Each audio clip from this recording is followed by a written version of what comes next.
सहनाववतु सहनौ भुनक्तु सह वीर्यं करवावहै तेजस्विनावधीतमस्तु मा विद्विषावहै।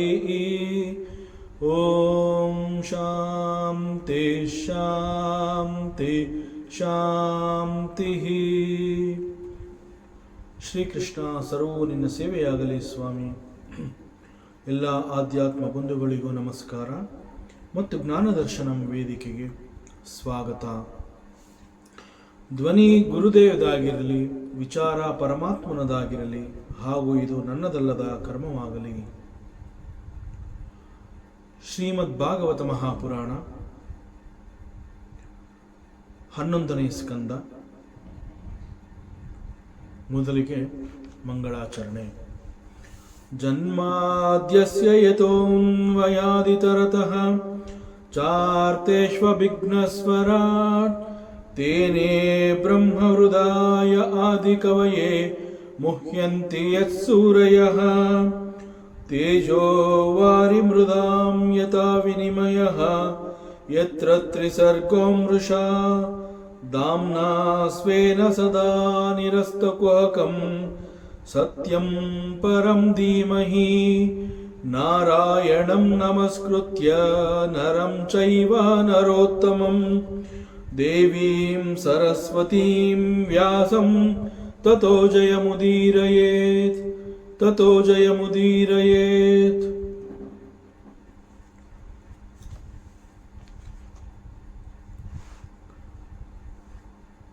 ಅವಧೂತ ದತ್ತಾತ್ರೇಯ ಭಗವಾನ್ ಆ ಯದು ಮಹಾರಾಜನಿಗೆ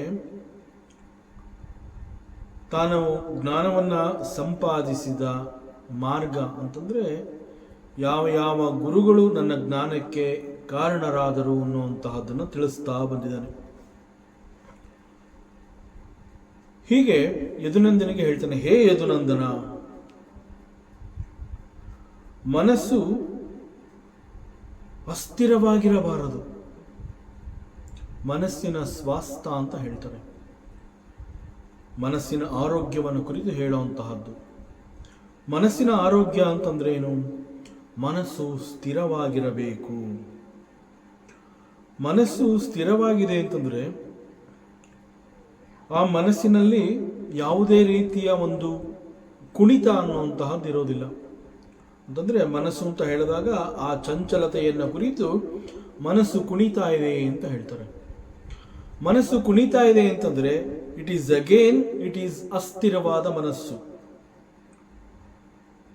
ಸೊ ಮನಸ್ಸಿನಲ್ಲಿ ಸ್ವಾಸ್ಥ್ಯ ಇದೆ, ಮನಸ್ಸು ಸ್ಥಿರವಾಗಿದೆ ಹೀಗೆ ಹೇಳಿದಾಗ ಮನಸ್ಸಿನಲ್ಲಿ ಚಂಚಲತೆ ಇಲ್ಲ.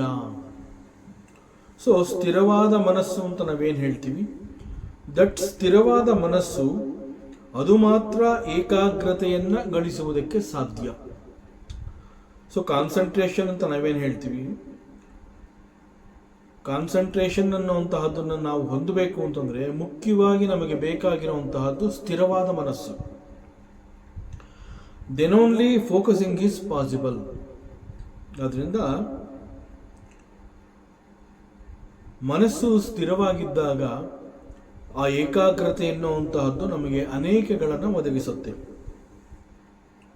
ಅದೇ ರೀತಿಯಲ್ಲಿ ದೇಹದ ಸ್ಥಿರತೆ ಅಂತಂದ್ರೆ ದೇಹದ ಆರೋಗ್ಯ, ದೇಹದ ಆ ಒಂದು ಸ್ಥಿರತೆಯನ್ನು ಕುರಿತು ಸ್ಟೆಡಿನೆಸ್ ಅಂತ ಹೇಳ್ತಾರೆ.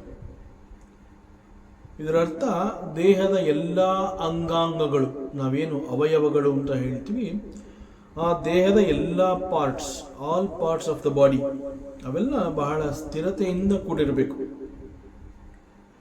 ಹೀಗಿದ್ದಾಗ ನಮ್ಮ ಉದ್ದೇಶ ಸಫಲವಾಗುತ್ತೆ ಅಂತಂದರೆ ಇಟ್ ಈಸ್ ಪಾಸಿಬಲ್.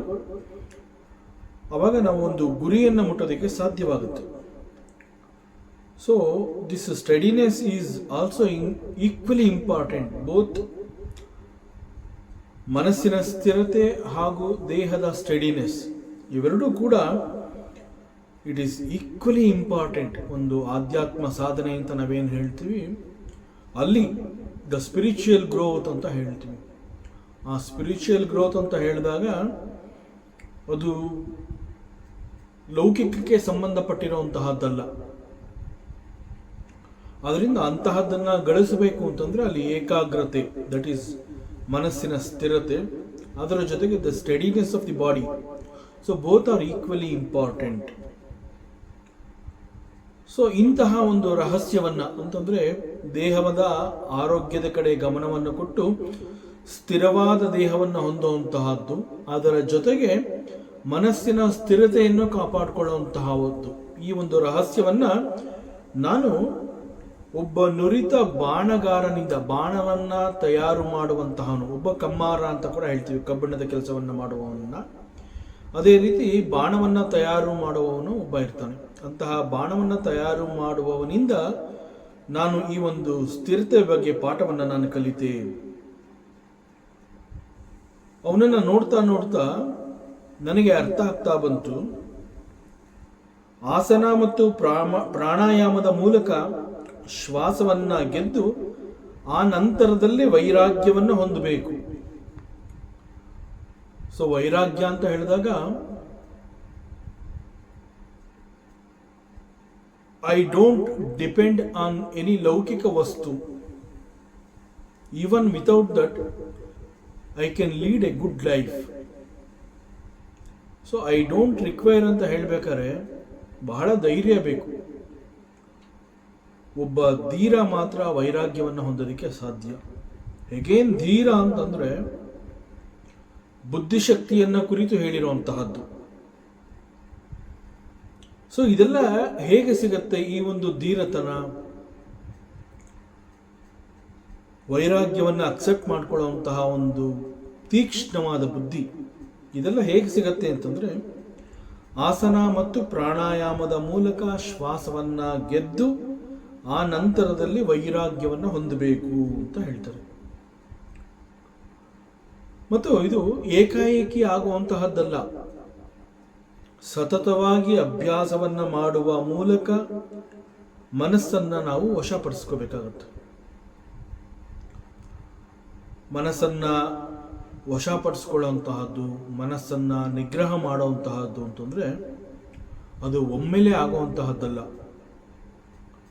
ಗೀತೆನಲ್ಲಿ ಭಗವಂತ ಅವನ ಕಡೆ ಹೇಳ್ತಾನೆ, ಶನೈಹಿ ಶನೈಹಿ ಅಂತಂದ್ರೆ ಬಹಳ ನಿಧಾನವಾಗಿ, ಕ್ರಮೇಣ. ಅದಕ್ಕೆ ನಿರಂತರವಾದ ಅಭ್ಯಾಸ. ಸೊ ಅಭ್ಯಾಸ ಈಸ್ ರಿಕ್ವೈರ್ಡ್. ಅಭ್ಯಾಸ ಈಸ್ ವೆರಿ ವೆರಿ ಎಸೆನ್ಷಿಯಲ್. ನಿರಂತರವಾದ ಪ್ರಯತ್ನದ ಮೂಲಕ ಮನಸ್ಸನ್ನ ವಶಪಡಿಸ್ಕೋಬೇಕು. ಹೀಗೆ ದೇಹ ಮತ್ತು ಮನಸ್ಸು ಸಿದ್ಧವಾಗಿಟ್ಟುಕೊಂಡ ಪಕ್ಷದಲ್ಲಿ ಆಗ ನಾವೇನು ಒಂದು ಗುರಿ, ಒಂದು ಉದ್ದೇಶವನ್ನು ಇಟ್ಕೊಂಡಿರ್ತೀವಿ, ಆ ಉದ್ದೇಶವನ್ನು ಹೋಗಿ ನಾವು ಮುಟ್ಟಬಹುದು. ಅಂಡ್ ಅವಧೂತ ಹಿ ಸೇಸ್, ಮನ ಏಕತ್ರ ಸಂಯುಜ್ಯ ಜಿತಶ್ವಾಸೋ ಜಿತಾಸನಃ ವೈರಾಗ್ಯಾಭ್ಯಾಸ ಯೋಗೇನ ಧ್ರಿಯಮಾಣ ಮತೀಂದ್ರತಃ. ಒಬ್ಬ ಬಾಣ ತಯಾರು ಮಾಡುವವನ ಬಳಿ ನಾನು ಕಲಿತಿದ್ದು ಏನು ಅಂತಂದರೆ ಜಿತಾಸನ. ಜಿತಾಸನ ಅಂತಂದರೆ ದ ಸ್ಟಡಿ ಪೋಸ್. ದೇಹವನ್ನು ಹೇಗೆ ಸ್ಥಿರವಾಗಿಟ್ಕೋಬೇಕು, ಅದರ ಜೊತೆಗೆ ಜಿತಶ್ವಾಸ ಅಂತಂದರೆ ಪ್ರಾಣಾಯಾಮ ಅಂತ ಹೇಳಿದ್ರು ಕೂಡ ಆ ಪ್ರಾಣಾಯಾಮದಲ್ಲಿ very calm and shallow breathing, ಬಹಳ ಶಾಂತವಾಗಿ, ಅವಸರವಿಲ್ಲದೆ ನಿಧಾನವಾಗಿ ಉಸಿರಾಟದ ಮೇಲೆ ಹತೋಟಿಯನ್ನು ಸಾಧಿಸುವಂತಹದ್ದು. ಹೀಗೆ ಮಾಡುವ ಮೂಲಕ ಈ ವೈರಾಗ್ಯ ಅನ್ನುವಂತಹದ್ದು ಅಭ್ಯಾಸ ಯೋಗೇನ, ವೈರಾಗ್ಯ ಅಂತಂದ್ರೆ it is called dispassion. Regular practice is called abhyasa. ನಿರಂತರವಾದ ಪ್ರಯತ್ನವನ್ನ ಅಭ್ಯಾಸ ಅಂತ ಹೇಳ್ತಾರೆ. ಹೀಗೆ ಮಾಡಿದ್ರೆ ಮಾತ್ರ ಯೋಗೇನ, ಯೋಗದ ಮೂಲಕ ನಾವೇನು ಗಳಿಸಬೇಕು ಅಂತ ಅನ್ಕೊಂಡಿರ್ತೀವಿ ಅಂತಹದ್ದನ್ನ ನಮ್ಮದಾಗಿಸಿಕೊಳ್ಳುವಂತಹದ್ದು. ದ್ರಿಯಮಾಣ ಮತೀಂದ್ರತಃ, ಇಂತಹದ್ದನ್ನು ನಾನು ಒಬ್ಬ ಬಾಣ ತಯಾರು ಮಾಡುವವನ ಬಳಿ ಹೋಗಿ ಕಲಿತೆ. ಮತ್ತು ಈ ಬಾಣ ತಯಾರು ಮಾಡುವವನು ಅವನು ಹೇಗಿರ್ತಾನೆ, ಹೇಗೆ ತಯಾರು ಮಾಡ್ತಾನೆ ಅಂತಂದ್ರೆ, ಈ ಬಾಣವನ್ನು ತಯಾರು ಮಾಡಬೇಕಾದ್ರೆ ಬಾಣದ ತುದಿಗೆ ಒಂದು ಕಬ್ಬಿಣದ ತುಂಡನ್ನ ಇಟ್ಟು ಅದನ್ನ ಬಹಳ ಹರಿತವಾಗಿ ಆ ಬಾಣದ ತುದಿನಲ್ಲಿ ಆ ಕಬ್ಬಿಣದ ಒಂದು ತುಂಡು ಏನಿರುತ್ತೆ ಅದು ಬಹಳ ಹರಿತವಾಗುವ ಹಾಗೆ ಅವನು ಮಾಡ್ತಾನೆ. ಬಾಣದ ತುದಿಯಲ್ಲಿ ಅಂಟಿಸಿದಂತಹ ಈ ಒಂದು ಕಬ್ಬಿಣದ ತುಂಡನ್ನ ಶಾರ್ಪ್ ಮಾಡುವಂತಹದ್ದನ್ನ he calls it pointing it, ಈ ರೀತಿ ಅದನ್ನು ಕರೀತಾರೆ. ಈ ಬಾಣದ ತುದಿಗೆ ಇಟ್ಟಂತಹ ಕಬ್ಬಿಣವನ್ನು ಹರಿತ ಮಾಡುವಂತಹದ್ದು ಹೇಳದಷ್ಟು ಸುಲಭ ಅಲ್ಲ,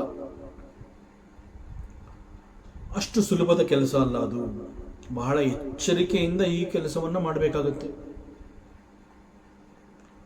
ಬಾಣ ಹೋಗಿ ಗುರಿ ಮುಟ್ಟಿದ್ರೂ ಕೂಡ ಗುರಿ ಮುಟ್ಟಿದ ನಂತರ ಅಲ್ಲಿ ಉದ್ದೇಶ ಅನ್ನುವಂತಹದ್ದು ಸಫಲವಾಗಬೇಕು. ಆ ಉದ್ದೇಶ ಸಫಲವಾಗಬೇಕು ಅಂತಂದ್ರೆ ಬಿಟ್ಟಂತಹ ಬಾಣ ಯಾವುದನ್ನ ಗುರಿಯಾಗಿಟ್ಕೊಂಡು ಆ ಬಾಣವನ್ನ ಬಿಟ್ಟಿರ್ತೀವಿ ಅದು ಹೋಗಿ ಅದನ್ನ ಸೀಳ್ಬೇಕದು. ಸೊ ಅದಕ್ಕೆ ಈ ಬಾಣ ಬಹಳ ಹರಿತವಾಗಿರಬೇಕು. ಸೊ ಹರಿತ ಮಾಡುವಂತಹ ಈ ಒಂದು ಕೆಲಸವನ್ನ ಬಾಣ ತಯಾರು ಮಾಡುವವನು ಹಿ ಈಸ್ ಪಾಯಿಂಟಿಂಗ್ ಇಟ್ ಅಂತ ಹೇಳ್ತಾರೆ. ಸೊ ಬಹಳ ಎಚ್ಚರಿಕೆಯಿಂದ ಈ ಒಂದು ಕೆಲಸವನ್ನು ಅವನು ಮಾಡ್ತಾನೆ. ಈಗ ಉದಾಹರಣೆಗೆ ನಾವೇ ಒಂದು ನೈಫ್, ಒಂದು ಚಾಕುವನ್ನ ನಾವು ಹರಿತ ಮಾಡಬೇಕು ಅಂತಂದಾಗ ಅದನ್ನ ಒಂದು ಕಲ್ಲು, ಸಾಮಾನ್ಯ ಆಡು ಭಾಷೆನಲ್ಲಿ ಸಾಣೆ ಕಲ್ಲು ಅಂತ ಹೇಳ್ತೀವಿ, ಆ ಒಂದು ಕಲ್ಲಿಗೆ ನಾವು ಅದನ್ನು ಉಜ್ಜುತ್ತೀವಿ. ಆ ಕಲ್ಲನ್ನು ಉಜ್ಜಬೇಕಾದ್ರೆ ನಮ್ಮ ಉದ್ದೇಶ ಏನು, ನಮ್ಮ ಹತ್ರ ಇರುವಂತಹ ಆ ನೈಫ್ ಶಾರ್ಪ್ ಆಗಬೇಕು. ನಾವು ಆ ನೈಫ್ನ ಏನು ಮಾಡ್ತೀವಿ, ತರಕಾರಿ ಕಟ್ ಮಾಡೋದಕ್ಕೆ, ಹಣ್ಣು ಹೆಚ್ಚೋದಕ್ಕೆ, ಹೀಗೆ ನಾವು ಅದನ್ನು ಉಪಯೋಗಿಸ್ತೀವಿ. ಸೊ ಉಪಯೋಗಿಸುವಂತಹ ಆ ಒಂದು ಚಾಕು, ನೈಫ್, ಅದು ಹರಿತವಾಗಿದ್ದಾಗ ಕೆಲಸ ಬಹಳ ಸುಲಭವಾಗಿ ಆಗುತ್ತೆ. ಸೊ ಆ ನೈಫನ್ನು ನಾವು ಶಾರ್ಪ್ ಮಾಡಬೇಕಾದ್ರೆ ಆ ಕಲ್ಲಿಗೆ ನಾವು ಉಜ್ಜುತ್ತಾ ಇದ್ದಾಗ ನಾವೇ ಆ ಕೆಲಸವನ್ನು ಮಾಡ್ತಾ ಇದ್ದೀವಿ ಅಂತ ಅನ್ಕೊಂಡಾಗ ನಮ್ಮ ಕಾನ್ಸಂಟ್ರೇಷನ್ ಹೇಗಿರುತ್ತೆ ಎನ್ನುವಂತಹದ್ದನ್ನು ನಾವೇ ಕಲ್ಪಿಸ್ಕೋಬೇಕಾಗುತ್ತೆ. ಆ ಒಂದು ನೈಫ್ನ ಶಾರ್ಪ್ ಮಾಡ್ಬೇಕಾದ್ರೆ ಕಲ್ಲಿಗೆ ಉಜ್ಜುವಂತಹ ಆ ಸಂದರ್ಭದಲ್ಲಿ ನಮ್ಮ ದೇಹ ಮತ್ತು ಮನಸ್ಸು ಅದು ಎಷ್ಟು ಹೊಂದಾಣಿಕೆಯಿಂದ ಕೂಡಿರುತ್ತೆ ಅಂತಂದ್ರೆ, ಮನಸ್ಸು ಏಕಾಗ್ರತೆಯನ್ನು ಸಾಧಿಸಿರುತ್ತೆ, ದೇಹ ತನ್ನ ಸ್ಥಿರತೆಯನ್ನು ಕಾಯ್ದುಕೊಂಡು ಆ ಕಲ್ಲಿನ ಮೇಲೆ ಆ ನೈಫ್ನ ಉಜ್ಜುವಾಗ ಅದರ ತುಟ್ಟ ತುದಿಗೆ ಉಜ್ಜುವಂತಹ ಸಮಯದಲ್ಲಿ ಅಲ್ಲಿ ನಿಲ್ಲಿಸ್ಕೋತೀವಿ, ಮತ್ತೆ ಹಿಂಬದಿಗೆ ತರ್ತೀವಿ, ಮತ್ತೆ ಉಜ್ಜುತ್ತೀವಿ. ಹೀಗೆ ಮಾಡಬೇಕಾದ್ರೆ ಎಲ್ಲೂ ಕೂಡ ಅದು ಮಿಸ್ ಆಗಬಾರ್ದು. ಬಿಕಾಸ್ ಆಫ್ ದಿ ಕಾನ್ಸಂಟ್ರೇಷನ್ ಮನಸ್ಸು ಅದನ್ನು ಗಮನಿಸ್ತಾ ಇರುತ್ತೆ ನಾವು ಮಾಡುವಂತಹ ಕೆಲಸವನ್ನ. ಆ ದೇಹ ನಾವು ಎಷ್ಟು ಬಿಗಿಯಾಗಿ ಅದನ್ನು ಹಿಡ್ಕೊಂಡಿದ್ದೀವಿ, ಹೇಗೆ ಉಜ್ಜುತ್ತಾ ಇದ್ದೀವಿ ಅನ್ನೋದಕ್ಕೆ ಸಂಪೂರ್ಣವಾಗಿ ಅದು ಮನಸ್ಸಿನೊಂದಿಗೆ ಹೊಂದಾಣಿಕೆಯನ್ನು ಮಾಡಿಕೊಂಡು ನಾವು ಆ ನೈಫ್ನ ನಾವು ಶಾರ್ಪ್ ಮಾಡ್ತಾ ಇರ್ತೀವಿ. ಆ ಒಂದು ಹೊಂದಾಣಿಕೆ ಎನ್ನುವಂತಹದ್ದು ಇಲ್ಲದೆ ಹೋದ ಪಕ್ಷದಲ್ಲಿ ಅಂತಂದ್ರೆ, ಮನಸ್ಸು ಮತ್ತು ದೇಹದ ಆ ಒಂದು ಹೊಂದಾಣಿಕೆ ಎನ್ನುವಂತಹದ್ದು ಇಲ್ಲದೆ ಹೋದರೆ ಯಾವುದೇ ಕ್ಷಣದಲ್ಲಿ ಎಚ್ಚರ ತಪ್ಪಿದಾಗ ಏನಾಗುತ್ತೆ, ಆ ಹರಿತವಾಗ್ತಾ ಇರುವಂತಹ ಆ ನೈಫ್ನ ತುದಿ ನಮ್ಮ ಅಂಗೈನ ತಗುಲಿ ನಮ್ಮ ಚರ್ಮ ಹರಿಬಹುದು, ರಕ್ತ ಬರಬಹುದು, ಗಾಯ ಆಗಬಹುದು, ಹೀಗೆ ನಮಗೆ ನೋವಾಗುವಂತಹ ಒಂದು ಸಂಭವ ಇರುತ್ತೆ. ಸೊ ಅದರಿಂದ ಬಹಳ ಎಚ್ಚರಿಕೆಯಿಂದ ನಾವು ಅದನ್ನ ಮಾಡ್ತಾ ಇದ್ದೀವಿ ಅಂತಂದ್ರೆ, ಒಂದು ಚಾಕುನ್ನ ನಾವು ಶಾರ್ಪ್ ಮಾಡಬೇಕಾದ್ರೆ concentration is so much required ಅನ್ನುವಂತಹದ್ದು ನಮಗೆ ಗೊತ್ತಾಗುತ್ತೆ. ಅಂತಹದ್ರಲ್ಲಿ ಬಾಣವನ್ನು ತಯಾರು ಮಾಡುವಂತಹವನು ಬಾಣದ ತುದಿಯಲ್ಲಿ ಇಟ್ಟಿರುವಂತಹ ಆ ಕಬ್ಬಿಣ ಹರಿತವಾಗಬೇಕು ಅಂತಂದರೆ ಅವನು ಅಲ್ಲಿ ಹೇಗೆ ಕೆಲಸ ಮಾಡ್ತಾ ಇರ್ತಾನೆ ಅನ್ನೋದನ್ನು ನಾವು ಊಹಿಸ್ಕೋಬೇಕು. So it requires lot of concentration. ಜೊತೆಗೆ ದೇಹ ಕೂಡ ಬಹಳ ಸ್ಥಿರವಾಗಿರಬೇಕು. ಯಾಕೆಂತಂದರೆ ಬಾಣ ತಯಾರು ಮಾಡುವಂತಹ ಸಂದರ್ಭದಲ್ಲಿ ದೇಹ ಅನ್ನುವಂತಹದ್ದು ಕಂಪಿಸಬಾರದು, ದೇಹ ನಡುಗಬಾರದು.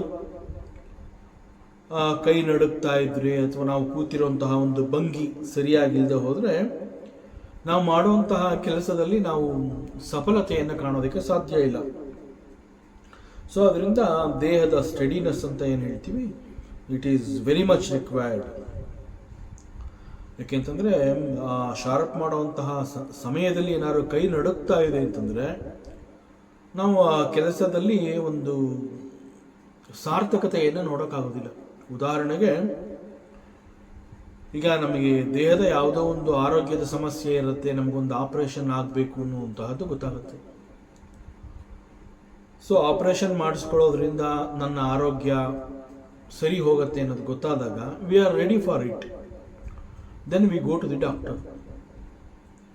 ಆ ಡಾಕ್ಟರ್ ಹತ್ರ ಹೋದಾಗ ಆ ಡಾಕ್ಟರ್ನ ನಾವು ನೋಡಿದಾಗ ಒಂದು ಪಕ್ಷದಲ್ಲಿ ಆ ಡಾಕ್ಟ್ರದ್ದು ಕೈ ನಡುಗ್ತಾ ಇದ್ರೆ, ಆ ದೇಹ ಸ್ಥಿರತೆಯಿಂದ ಆ ಡಾಕ್ಟ್ರದ್ದು ದೇಹ ಸ್ಥಿರತೆಯಿಂದ ಕೂಡಿಲ್ಲದೆ ಹೋದರೆ ನಾವು ಆ ಡಾಕ್ಟರ್ ಹತ್ರ ನೀವು ನಮಗೆ ಆಪರೇಷನ್ ಮಾಡಿ ಅಂತ ನಾವು ಹೇಳೋದೇ ಇಲ್ಲ. ನಾವು ಅಂತಲ್ಲ, no patient prefers to choose that doctor for the operation. So ಹೀಗೆ ದೇಹ ಮತ್ತು ಮನಸ್ಸಿನ ಏಕಾಗ್ರತೆ ಎನ್ನುವಂತಹದ್ದು ಶುಡ್ ಬಿ ವೆರಿ ಫರ್ಮ್. ದೇಹ ಮತ್ತು ಮನಸ್ಸು ಸ್ಥಿರವಾಗಿದ್ದಾಗ ಅಲ್ಲಿ ಮಾಡ್ತಾ ಇರುವಂತಹ ಕೆಲಸದಲ್ಲಿ ಅಕ್ಕಪಕ್ಕದಲ್ಲಿ ಏನೇ ಒಂದು ನಡೆದರೂ ಕೂಡ ಅದು ಅವನ ಗಮನಕ್ಕೆ ಬರೋದಿಲ್ಲ. ಒಬ್ಬ ನುರಿತ ಬಾಣಗಾರ, ಬಾಣ ತಯಾರು ಮಾಡುವವನು ತನ್ನ ಕೆಲಸದಲ್ಲಿ ಮಗ್ನನಾಗಿದ್ದಾಗ ಅವನ ಅಕ್ಕಪಕ್ಕದಲ್ಲಿ ಅವನ ಮುಂದೆ ಒಂದು ಮೆರವಣಿಗೆ ಹೋಗ್ತಾ ಇದೆ, ಯಾವುದೋ ಒಂದು ಚರ್ಮವಾದ್ಯವನ್ನು ನುಡಿಸ್ತಾ ಇದ್ದಾರೆ, ಒಂದು ಸೌಂಡು ಅಲ್ಲಿ ಉಂಟಾಗ್ತಾ ಇದೆ ಅಂತ ಹೇಳಿದ್ರೆ ಅವನಿಗೆ ಅದರ ಬಗ್ಗೆ ಆಸಕ್ತಿ ಆಗಲಿ ಗಮನ ಆಗಲಿ ಹೋಗೋದೇ ಇಲ್ಲ. ಅದು ಯಾವುದರಿಂದಲೂ ಕೂಡ ಅವನ ಮನಸ್ಸಾಗಲಿ ದೇಹವಾಗಲಿ ವಿಚಲಿತವಾಗೋದಿಲ್ಲ. He so firm. ಟೋಟಲ್ ಆಗಿ ಅವನ ಫೋಕಸಿಂಗ್ ಎಲ್ಲಿರುತ್ತೆ ಅಂತಂದರೆ ಹೀ ಈಸ್ ಪಾಯಿಂಟಿಂಗ್ ಇಟ್. ಆ ಒಂದು ಬಾಣದ ಹರಿತದ ಮೇಲೆ, ಬಾಣದ ತುದಿಯ ಹರಿತ ಮಾಡೋ ಆ ಕೆಲಸದ ಮೇಲೆ ಕಂಪ್ಲೀಟ್ ಫೋಕಸಿಂಗ್ ಇರೋದರಿಂದ ಅವನ ಮುಂದೆ ಒಂದು ಮೆರವಣಿಗೆ ಇರಬಹುದು ಅಥವಾ ಏನೇ ಒಂದು ಡಿಸ್ಟರ್ಬೆನ್ಸ್ ನಡೆದರೂ ಕೂಡ ಅದು ಅವನನ್ನು ಡಿಸ್ಟರ್ಬ್ ಮಾಡೋದಿಲ್ಲ. So that steadiness is required, that much of concentration is required. So ಇಂತಹದನ್ನು ನಾನು ಒಬ್ಬ ಬಾಣ ತಯಾರು ಮಾಡುವವನಿಂದ ನಾನು ಕಲಿತೆ ಅಂತ ಹೇಳಿ ಅವಧೂತ ದತ್ತಾತ್ರೇಯ ಯದುರಾಜನಿಗೆ ಹೇಳ್ತಾರೆ. ಯಾಕೆಂತಂದರೆ ಇಲ್ಲಿ ಬಾಣದ ಉದಾಹರಣೆಯನ್ನು ಕೊಟ್ಟರೂ ಕೂಡ ಯಾವುದೇ ಒಂದು ಗುರಿ ಮುಟ್ಟಬೇಕು, ಒಂದು ಉದ್ದೇಶ ಈಡೇರಬೇಕು ಅಂತಂದಾಗ ಅಲ್ಲಿ ದೇಹ ಮತ್ತು ಮನಸ್ಸಿನ ಸ್ಥಿರತೆ is very much important. So ಅದರಿಂದ ಇಲ್ಲಿ ಜಿತಾಸನ, ಜಿತಶ್ವಾಸು ಹೇಳಿದ್ದಾರೆ. ಸೊ ಇಂತಹದನ್ನು ನಾನು ಒಬ್ಬ ನುರಿತ ಬಾಣ ತಯಾರು ಮಾಡುವವನಿಂದ ನಾನು ಕಲಿತೆ ಅಂತ ಹೇಳ್ತಾರೆ.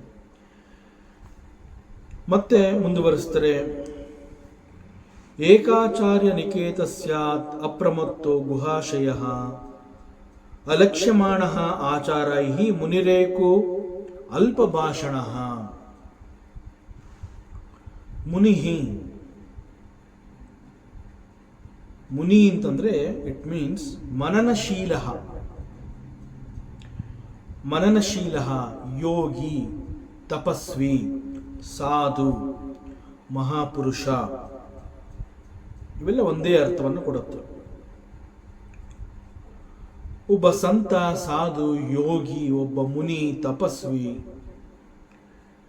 ಇವರು ಹೇಗೆ ಜೀವನವನ್ನು ಮಾಡ್ತಾರೆ, ಅವರ ಬದುಕು ಹೇಗೆ ನಡೀತಾ ಇರುತ್ತೆ, ಅವರು ಲೋಕದಲ್ಲಿ ಹೇಗೆ ವ್ಯವಹರಿಸ್ತಾ ಇರ್ತಾರೆ, ಅವರ ಲಕ್ಷಣ ಏನು, ಅವರ ಸ್ವಭಾವ ಏನು, ಇದನ್ನು ಅಭ್ಯಾಸ ಮಾಡಿದ್ರೆ ದೇ ಆರ್ ಟೋಟಲಿ ಡಿಫ್ರೆಂಟ್. ಅವರ ಜೀವನ ಶೈಲಿ, ಬದುಕು ಮಾಡ್ತಾ ಇರುವಂತಹ ರೀತಿ, ಜಗತ್ತಿನೊಂದಿಗೆ ಅವರು ಹೊಂದಿರುವಂತಹ ಒಂದು ರಿಲೇಶನ್ಶಿಪ್, ಇವೆಲ್ಲ ಬಹಳ ವಿಚಿತ್ರವಾಗಿರುತ್ತೆ, ಡಿಫರೆಂಟ್ ಫ್ರಮ್ ಅದರ್ಸ್. ಸಾಮಾನ್ಯ ಜನಗಳ ರೀತಿಯಲ್ಲಿ ಅವರು ಜೀವನ ಮಾಡೋದಿಲ್ಲ, ಅವರ ಬದುಕೇ ಬೇರೆ. ಬದುಕಿನ ಉದ್ದೇಶ ಅನ್ನುವಂತಹದ್ದು ಬೇರೆಯದೇ ರೀತಿಯಲ್ಲಿರುತ್ತೆ ಅವ್ರದ್ದು. ಯಾವುದಕ್ಕೂ ಅಂಟಿಕೊಂಡಿರೋದಿಲ್ಲ, ಲೋಕದ ಯಾವುದರಲ್ಲಿಯೂ ಅವರು ಆಸಕ್ತಿಯನ್ನು ಬೆಳೆಸಿಕೊಂಡಿರೋದಿಲ್ಲ, ಲೋಕದ ಯಾವ ವಸ್ತುವಿನಲ್ಲಿ ಅವರಿಗೆ ಆಸೆ ಅನ್ನುವಂತಹದ್ದು ಉಂಟಾಗೋದಿಲ್ಲ. ಸೊ ಬೇಕು ಅಂತ ನಾವೇನು ಹೇಳ್ತೀವಿ ಅಂತಂದ್ರೆ, ಯಾವುದೋ ಒಂದು ವಸ್ತುವನ್ನು ನೋಡಿ ಇಂತಹದ್ದು ನನಗೆ ಬೇಕು ಅನ್ನುವಂತಹ ಇಚ್ಛೆಯನ್ನು ನಾವು ಪ್ರಕಟಪಡಿಸ್ತೀವಿ. ಆದರೆ ಒಬ್ಬ ಮುನಿ, ಮನನಶೀಲ, ಯೋಗಿ, ಅವನಿಗೆ ಈ ಲೋಕದ ಯಾವ ವಸ್ತುಗಳ ಮೇಲೂ ಕೂಡ ಮಮಕಾರ ಅನ್ನುವಂತಹದ್ದು ಇರೋದಿಲ್ಲ. ಅಂತಹವನ ಬದುಕು ಹೇಗಿರುತ್ತೆ ಎನ್ನುವಂತಹದ್ದನ್ನು ನಾನು ಅಭ್ಯಾಸ ಮಾಡಿದಾಗ ನನಗೆ ಗೊತ್ತಾಗಿರುವಂತಹದ್ದು, ನಾನು ಕಲಿತಿದ್ದು ಒಂದು ಸರ್ಪವನ್ನು ನೋಡಿ ನಾನು ಕಲಿತೆ ಅಂತ ಹೇಳ್ತಾರೆ. ಒಂದು ಹಾವು, ಒಂದು ಸರ್ಪ ತನಗಾಗಿ ಒಂದು ಮನೆ ಬೇಕು, ತನ್ನದೇ ಒಂದು ವಾಸಸ್ಥಾನ ಅನ್ನುವಂತಹದ್ದು ಇರಬೇಕು ಅಂತ ಅದು ಎಂದೂ ಕೂಡ ತನಗಾಗಿ ಒಂದು ಮನೆಯನ್ನ ಅದು ನಿರ್ಮಿಸ್ಕೊಳ್ಳೋದಿಲ್ಲ, ಅಥವಾ ಒಂದು ಮನೆ ಕಟ್ಟಬೇಕು ಅನ್ನುವಂತಹ ಆ ಎಕ್ಸ್ಪೆಕ್ಟೇಷನ್ ಅಲ್ಲಿ, ಆ ಕೆಲಸದಲ್ಲಿ ಅದು ತನ್ನ ಸಮಯವನ್ನ ಕೂಡ ಅದು ಹಾಳು ಮಾಡ್ಕೊಳ್ಳೋದಿಲ್ಲ. ಈ ಹಾವು ಅಲ್ಲಿ ಇಲ್ಲಿ ಹರಿದಾಡ್ತಾ ಇರುತ್ತೆ. ಹಾಗೆ ಅದು ಸ್ವಚ್ಛಂದವಾಗಿ ಹರಿದಾಡ್ತಾ ಇರುವಂತಹ ಸಂದರ್ಭದಲ್ಲಿ ಎಲ್ಲೋ ಒಂದು ಕಡೆ ಒಂದು ಹೋಲ್, ಒಂದು ಬಿಲ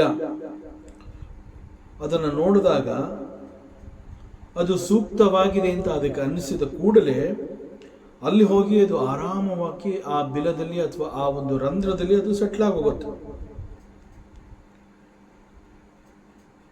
ಆಕ್ಚುಲ್ ಆಗಿ ಇರುವೆಗಳು, ಕೆಲವು ರೀತಿಯ ಗೊದ್ದಗಳು ಬಿಲದಂತೆ ಕಂಡುಬರುವಂತಹ ಒಂದು ಮಣ್ಣಿನ ಪ್ರದೇಶದಲ್ಲಿ ಮತ್ತೆ ಸಾಕಷ್ಟು ಮಣ್ಣನ್ನು ತಂದು ಹಾಕಿ ತನಗೆ ಬೇಕಾಗುವಂತೆ ಅದು ಒಂದು ಹುತ್ತವನ್ನು ನಿರ್ಮಾಣ ಮಾಡುತ್ತೆ. ಸೊ ಒಂದು ಹುತ್ತವನ್ನು ನಿರ್ಮಾಣ ಮಾಡುವಂತಹದ್ದು ಇರುವೆ ಜಾತಿಗೆ ಸೇರಿದ ಕೆಲವು ಗೊದ್ದ, ಆ ರೀತಿ ಹುಳು, ಸಣ್ಣ ಕೀಟಗಳದು. ಸೊ ಎಲ್ಲೋ ಒಂದು ಕಡೆ ಒಂದು ತಂಪಾಗಿದೆ ಪ್ರದೇಶ, ಅಲ್ಲಿ ಒಂದು ಬಿಲ ಇದೆ, ಅಲ್ಲಿ ಒಂದು ರಂಧ್ರ ಇದೆ ಅಂತ ಆ ಇರುವೆಗಳಿಗೆ ಗೊತ್ತಾದಾಗ ಆ ಅಕ್ಕಪಕ್ಕದಿಂದ ಮತ್ತಷ್ಟು ಮಣ್ಣನ್ನು ತಂದು ತಮಗೆ ಬೇಕಾಗುವಂತೆ ಆ ಎಲ್ಲ ಇರುವೆಗಳು ಸೇರಿ ಒಂದು ಹುತ್ತವನ್ನು ನಿರ್ಮಾಣ ಮಾಡುತ್ತೆ. ಸೊ ಆಕ್ಚುಲಿ ಹುತ್ತ ಈಸ್ ಬಿಲ್ಟ್ ಬೈ ದೀಸ್ ಇರುವೆ, ನಾಟ್ ಬೈ ಸ್ನೇಕ್. ಹುತ್ತವನ್ನು ಹಾವು ಕಟ್ಟೋದಿಲ್ಲ, ಹುತ್ತಕ್ಕೆ ಹಾವು ಬಂದು ಸೇರ್ಕೊಳ್ಳುತ್ತೆ. ಆ ಹುತ್ತ ಈ ಇರುವೆಗಳೆಲ್ಲ ಸೇರಿ ಆ ಹುತ್ತವನ್ನು ಕಟ್ಟಿದಾಗ ಈ ಹಾವು ಅಲ್ಲಿ ಇಲ್ಲಿ ಹರಿದಾಡ್ತಾ ಇರುವಂತಹ ಸಂದರ್ಭದಲ್ಲಿ ಆ ಒಂದು ಹುತ್ತವನ್ನು ನೋಡಿ ಅಲ್ಲಿ ಬಂದು ಆ ಇರುವೆಗಳನ್ನು ಓಡಿಸತ್ವೆ. ಓಡಿಸಿ ಆ ಹುತ್ತದಲ್ಲಿ ಹಾವು ಆರಾಮಕ್ಕೆ ಸೆಟ್ಲ್ ಆಗೋಗತ್ವೆ. ಮತ್ತು ಆ ಹುತ್ತವನ್ನ ತನ್ನ ವಾಸಸ್ಥಾನ ಅಂತ ಹೇಳಿ ಅದು ಗುರುತು ಮಾಡಿಕೊಳ್ಳುತ್ತೆ. Exactly like this. ಒಬ್ಬ ಮುನಿ, ಒಬ್ಬ ಸಂತ, ಒಬ್ಬ ತಪಸ್ವಿ, ಅವನು ಕೂಡ ತನಗೆ ಅಂತ ಹೇಳಿ ಒಂದು ನೆಲೆಯನ್ನು ಅವನು ಕಂಡುಕೊಳ್ಳೋದಿಲ್ಲ. ಯಾಕೆ ಅಂತಂದರೆ ಒಬ್ಬ ತಪಸ್ವಿ, ಆರ್ಯ, ಯೋಗಿ ಅಂತಂದಾಗ ಹಿ ಈಸ್ ಎ ಸಂಚಾರಿ. ಅವನು ಒಂದು ಕಡೆ ಇಂತಹದ್ದು ನನ್ನ ನೆಲೆ ಅಂತ ಅವನು ಗುರುತಿಸ್ಕೊಳ್ಳೋದಕ್ಕೆ ಸಾಧ್ಯ ಇಲ್ಲ. ಒಂದು ಕಡೆಯಿಂದ ಒಂದು ಕಡೆ ಮತ್ತೊಂದು ಕಡೆಗೆ ಅವನು ಅಲಿದಾಡ್ತಾ ಇರಬೇಕು. ಯಾಕೆ ಅಂತಂದ್ರೆ ಒಂದು ನೆಲೆ ಎನ್ನುವಂತಹದ್ದು ಏನಾರು ಅವನು ಕಂಡುಕೊಂಡ್ರೆ ಆ ಒಂದು ಜಾಗಕ್ಕೆ ಸೀಮಿತವಾಗಿ ಇದು ನನ್ನ ನೆಲೆ ಅಂತ ಅಲ್ಲಿ ಏನಾದರೂ ಅವನು ಮಮಕಾರವನ್ನ ಬೆಳೆಸ್ಕೊಳ್ಳುವಂತಹ ಸಾಧ್ಯತೆಗಳು ಇರುತ್ತೆ ಅಂತ ಹೇಳಿ ಒಬ್ಬ ಸನ್ಯಾಸಿ, ಆರ್ಯ ತಪಸ್ವಿ, ಆರ್ಯ ಮುನಿ ಅವನೇನ್ ಮಾಡ್ತಾನೆ ಅಂತಂದ್ರೆ ಹಿ ಈಸ್ ಆಲ್ವೇಸ್ ಎ ಸಂಚಾರಿ. ಆದ್ರಿಂದ ಒಬ್ಬ ಸಂಚಾರಿ ಅಂತ ಹೇಳಿದಾಗ ಅವನಿಗೆ ಒಂದು ಪರ್ಮನೆಂಟ್ ರೆಸಿಡೆನ್ಸ್ ಅಂತ ನಾವೇನು ಹೇಳ್ತೀವಿ, ಒಂದು ನೆಲೆ ಅಂತಹದ್ದು ಅವನಿಗೆ ಇರಬೇಕು ಅಂತ ಏನಿಲ್ಲ. ಯಾಕೆಂತಂದ್ರೆ ಆ ಒಂದು ನೆಲೆಯ ಬಗ್ಗೆ ಅವನು ಮಮತೆಯನ್ನು ಅವನು ಬೆಳೆಸ್ಕೋಬಾರದು.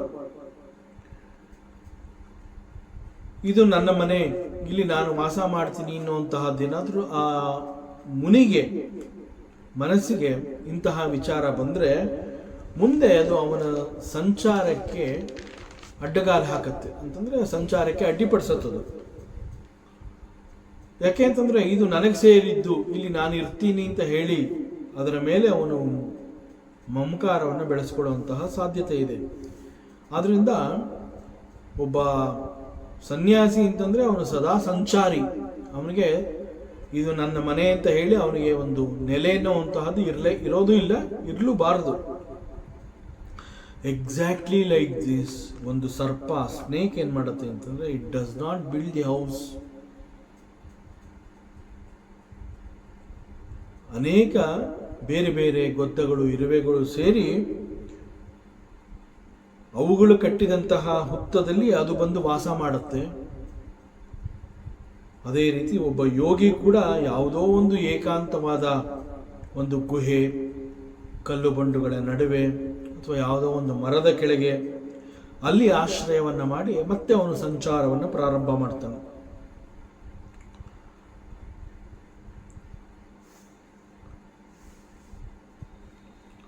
ಮತ್ತು ಈ ಯೋಗಿ ಮುನಿ ಹೊರ ಜಗತ್ತಿಗೆ ತನಗೆ ಇಂತಹದ್ದು ಬೇಕು, ಇಂತಹದ್ದು ಬೇಡ ಅಂತ ಹೇಳಿ ತನ್ನ ಬಗ್ಗೆ ಯಾವುದನ್ನು ಕೂಡ ತೋರಿಸ್ಕೊಡೋದಕ್ಕೆ ಅವನು ಇಷ್ಟಪಡೋದಿಲ್ಲ. ಹಿ ಈಸ್ ಎ ಮಿತಭಾಷಿ. ಒಬ್ಬ ಯೋಗಿಯ ಯೋಚನಾ ದಿಕ್ಕು is completely different from the others. So he knows that he has got N impermanent body. ಅವನಿಗೆ ಕೆಲವು ಸತ್ಯಗಳು ಗೊತ್ತಿರುತ್ತೆ. ಒಬ್ಬ ಯೋಗಿ ಆದವನಿಗೆ ತಾನು ಹೊಂದಿರುವಂತಹ ಅಥವಾ ತನ್ನ ಬಳಿ ಇರುವಂತಹ ಈ ದೇಹ ಅನ್ನುವಂತಹದ್ದೇ ಶಾಶ್ವತವಲ್ಲ. ಈ ದೇಹವೇ ನಾನಲ್ಲ, ಮತ್ತು ನನ್ನ ಹತ್ರ ಇರುವಂತಹ ಈ ದೇಹ is A tool and it is N impermanent one.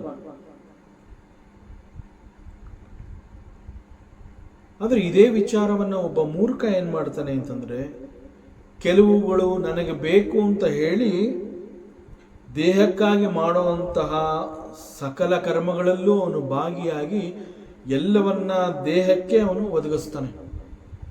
Is called ನಿಷ್ಪ್ರಯೋಜಕ. ಯಾಕೆಂತಂದ್ರೆ ನಾವು ಏನು ಒಂದು ಆಸೆಯನ್ನ ಪಟ್ಟು ಇದು ನನಗೆ ಬೇಕು ಅಂತ ಹೇಳ್ತೀವಿ, ಅದೆಲ್ಲ ದೇಹ ಮತ್ತು ಮನಸ್ಸು ಅವುಗಳಲ್ಲಿ ಅಭಿರುಚಿಯನ್ನ ಬೆಳೆಸ್ಕೊಂಡು ಒಂದರ್ಥದಲ್ಲಿ ನಾನು ಇದನ್ನ ಸಂಪಾದನೆ ಮಾಡಿದೆ ಅಂತ ಹೇಳ್ಕೊಂಡ್ರು ಕೂಡ it is for the body and mind. ಆದ್ರೆ ಒಬ್ಬ ಯೋಗಿ, ಒಬ್ಬ ಮುನಿ, ಅವನಿಗೆ ಕೆಲವು ಸತ್ಯಗಳು ಗೊತ್ತಿರುತ್ತೆ. This body is impermanent. ಕೆಲವು ದಿನ ಇದ್ದು ಹೋಗುವಂತಹ ಈ ದೇಹಕ್ಕೆ ಇದ್ಯಾವುದೂ ಬೇಕಾಗಿಲ್ಲ ಅನ್ನುವಂತಹ ಸತ್ಯ ಅವನಿಗೆ ಗೊತ್ತಿರೋದ್ರಿಂದ ಅವನಿಗೆ ಇದರ ಬಗ್ಗೆ ಯಾವುದರಲ್ಲಿಯೂ ಆಸಕ್ತಿ ಇರೋದಿಲ್ಲ. ಇಂತಹ ಒಂದು ಸತ್ಯವನ್ನು ನಾನು ಒಂದು ಸರ್ಪದ ಮೂಲಕ ಅದನ್ನು ನೋಡಿ ನಾನು ಆ ಸರ್ಪದಿಂದ ಇಂತಹ ಒಂದು ಪಾಠವನ್ನು ಕಲಿತೆ ಅಂತ ಹೇಳ್ತಾನೆ. ಮತ್ತೆ ಮುಂದುವರಿಸ್ತಾನೆ. ಏಕೋ ನಾರಾಯಣೋ ದೇವಃ ಪೂರ್ವಸೃಷ್ಟಂ ಸ್ವಮಾಯೆಯ ಸಂಹೃತ್ಯ ಕಾಲಾಕಲೆಯ ಕಲ್ಪಾಂತ ಇದಮೀಶ್ವರಃ. ಏಕ ಏವ ದ್ವಿತೀಯೋದ್ಭೂತಾತ್ಮಧಾರೋ ಅಖಿಲಾಶ್ರಯಃ. ಕಾಲೇನಾತ್ಮಾನುಭಾವೇನ ಸಾಮ್ಯಂ ನೀತಾಸು ಶಕ್ತಿಷು. ಸತ್ವಾದಿಶ್ವಾದಿಪುರುಷಃ ಪ್ರಧಾನ ಪುರುಷೇಶ್ವರಃ. ಏಕ ಏವ ನಾರಾಯಣಃ. ಏಕ ಏವ ನಾರಾಯಣಃ. There is only one Supreme God. There is only one Supreme Lord. That Supreme Lord ಅಂತಂದ್ರೆ ಪರಬ್ರಹ್ಮ ಪರಮಾತ್ಮ. This Parabrahma Paramatma and Narayana both are one and the same. Narayana ಅಂತ ಹೇಳಿದಾಗ he is ಏಕಮಾತ್ರ, he is always one and only. But ನಾರಾಯಣನ ರೂಪ ಮತ್ತು ಸ್ವರೂಪ ಅಂತ ಹೇಳಿದಾಗ ಅಲ್ಲಿ ಹಲವಾರುಗಳನ್ನು ನಾವು ನೋಡಬಹುದು. ನಾರಾಯಣನ ರೂಪ ಮತ್ತು ಸ್ವರೂಪ ಅಂತಂದಾಗ ನಾವು ಹಲವಾರುಗಳನ್ನು ನೋಡಬಹುದು. ನಾರಾಯಣ ಅಂತ ಹೇಳಿದ್ರೆ he is one and only one, he is ಏಕಮಾತ್ರ. ಸೊ ಏಕ ಏವ Narayana, only one supreme lord. That one supreme lord ಅಂತಂದ್ರೆ ಹಿ ಈಸ್ ಪರಮಾತ್ಮ. ಪರಮಾತ್ಮ ಅಂತಂದ್ರೆ Parabrahma Paramatma is Narayana. This supreme lord ಅಂತ ನಾವೇನು ಹೇಳ್ತಾ ಇದ್ದೀವಿ, ಇಂತಹದನ್ನ ವೈಷ್ಣವರು ಹೇಳ್ಕೋಬೇಕಾದ್ರೆ he is always and often referred to us as Narayana. ವೈಷ್ಣವರಿಗೆ ನಾರಾಯಣ ಅಂತ ಹೇಳಿದ ಕೂಡಲೇ this Narayana alone is supreme lord. ಆದರೆ ಸತ್ಯ ಏನು ಅಂತಂದ್ರೆ ದ ಸೇಮ್ ನಾರಾಯಣ ಕಾಲಕಾಲಕ್ಕೆ ಅವನೇ ಬ್ರಹ್ಮನಾಗಿ ಬರ್ತಾನೆ, ವಿಷ್ಣುವಾಗಿ ಬರ್ತಾನೆ, ಹಾಗೂ ಅವನೇ ಕಾಲ ಮಹೇಶ್ವರನಾಗಿ ಎಲ್ಲವನ್ನ ನಾಶ ಕೂಡ ಮಾಡ್ತಾನೆ. The same Narayana, the same Narayana, he is Brahma, he is Vishnu and he is Maheshwara. ಹೀಗೆ ವೈಷ್ಣವರು ಸುಪ್ರೀಂ ಲಾರ್ಡ್ ಅಂತ ಹೇಳಿದಾಗ they accept none other than Narayana, Shrinarayana. ಅದೇ ರೀತಿ ವೈಷ್ಣವಾಸ್ ಅಂತಂದ್ರೆ ವಿಷ್ಣುವನ್ನ ಆರಾಧನೆ ಮಾಡುವಂತಹವರು. ಅದೇ ರೀತಿ ಶೈವಾಸ್ ಅದು ಮತ್ತೊಂದು ಪಂಗಡ. ಶೈವಾಸ್ ಅಂತ ಹೇಳಿದ್ರೆ ಶಿವನ ಆರಾಧಕರು. ಸೊ ಈ ಒಂದು ಶೈವ ಫಾಲೋವರ್ಸ್ ಏನ್ ಮಾಡ್ತಾರೆ, ಅವರ ಸಂಪ್ರದಾಯದ ಪ್ರಕಾರ ದ ಸುಪ್ರೀಂ ಲಾರ್ಡ್ ಅಂತ ಹೇಳಿದ್ರೆ he is Sadashiva. Sadashiva is supreme lord. ಗುರು ಪರಂಪರೆಯನ್ನು ನಾವು ಸ್ಮರಣೆ ಮಾಡಬೇಕಾದ್ರೆ ನಾವು ಅವ್ರು ಹೇಳುವಂತಹದ್ದು ಮತ್ತು ಪ್ರಾರಂಭ ಮಾಡೋದೇ ಹೆಂಗೆ ಅಂತಂದ್ರೆ ಸದಾಶಿವ ಸಮಾರಂಭಾಂ ಅಂತಾನೆ ಪ್ರಾರಂಭ ಮಾಡ್ತಾರೆ. So this Sadashiva is called ಪರಬ್ರಹ್ಮ ಪರಮಾತ್ಮ. ಸಾಮಾನ್ಯವಾಗಿ ನಾವು ವಿಷ್ಣು ಮತ್ತು ನಾರಾಯಣ ಅಂತ ಹೇಳುವಾಗ they are one and the same ಅಂತ ನಾವು ತಿಳ್ಕೊಂಡಿರ್ತೀವಿ. ಆದರೆ ಇಲ್ಲಿ ನಾರಾಯಣ ಅಂತ ಹೇಳಿರುವಂತಹದ್ದು, ನಾರಾಯಣ ಅಂತ ಕರೆದಿರುವಂತಹದ್ದು, that supreme lord, that is Parabrahma ಪರಮಾತ್ಮ.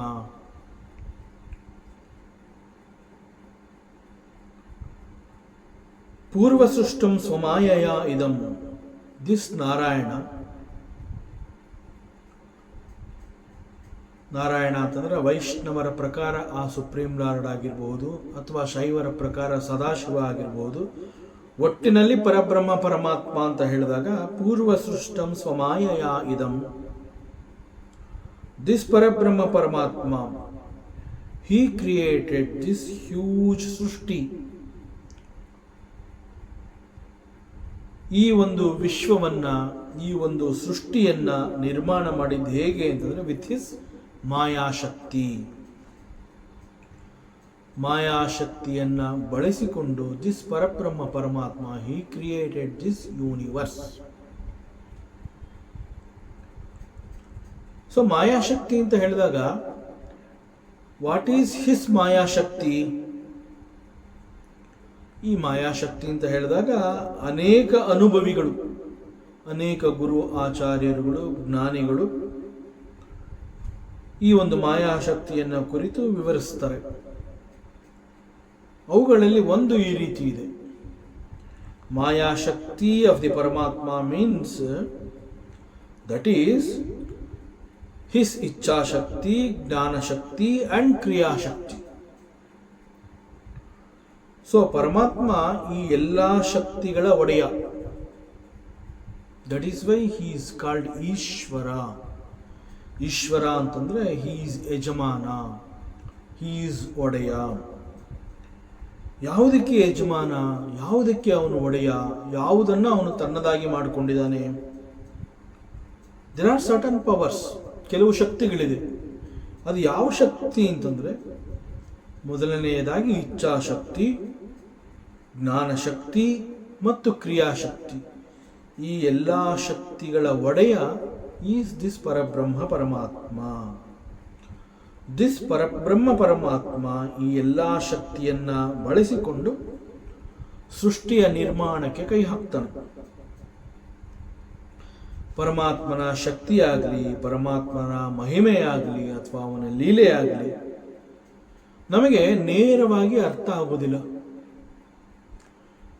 ಯಾವಾಗ ಭಗವಂತನ ಈ ಒಂದು ಲೀಲೆ ಆರ್ ದಿ ಮಹಿಮೆ ಆರ್ ದಿ ಶಕ್ತಿ ಅವುಗಳು ನಮಗೆ ಅರ್ಥ ಆಗೋದಿಲ್ಲ, ಆಗ ನಾವು ಹೇಳ್ತೀವಿ ಇದು ಅವನ ಮಾಯಾಶಕ್ತಿ ಅಂತ ಹೇಳ್ತೀವಿ.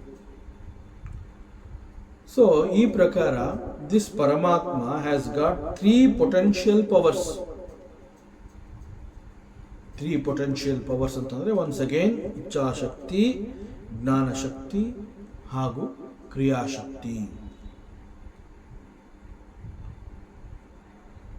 ಇಚ್ಛಾಶಕ್ತಿ ಅಂತ ಹೇಳಿದಾಗ ವಾಟ್ ಈಸ್ ದಿಸ್ ಇಚ್ಛಾಶಕ್ತಿ?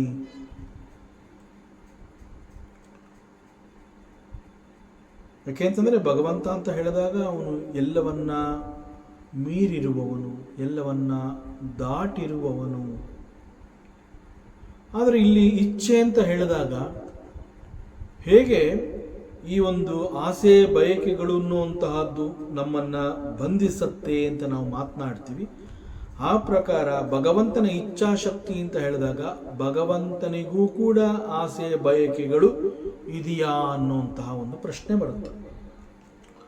ಸೊ ಇಲ್ಲಿ ಇಚ್ಛಾಶಕ್ತಿ ಅಂತ ಹೇಳಿದ್ರೆ ಪರಮಾತ್ಮನ ಈ ಒಂದು ಸಂಕಲ್ಪ ಇಚ್ಛಾಶಕ್ತಿಯಲ್ಲಿ ಹೇಗಿರುತ್ತೆ? ಸೊ ಭಗವಂತ ಅಂತ ಹೇಳಿದಾಗ ಈ ಇಚ್ಛಾಶಕ್ತಿಯ ಕಾರಣದಿಂದ ಅವನು ಕೆಲವುಗಳನ್ನ ಸಂಕಲ್ಪ ಮಾಡ್ತಾನೆ. ಏನ್ ಮಾಡ್ತಾನೆ ಭಗವಂತ ಪರಬ್ರಹ್ಮ ಪರಮಾತ್ಮ? ಅವನು ಒಂದ್ಸಲಿ ಯೋಚನೆ ಮಾಡ್ತಾನೆ, ಲೆಟ್ ಮೀ ಬಿಕಮ್ ಅನೇಕ, let me expand my self into many.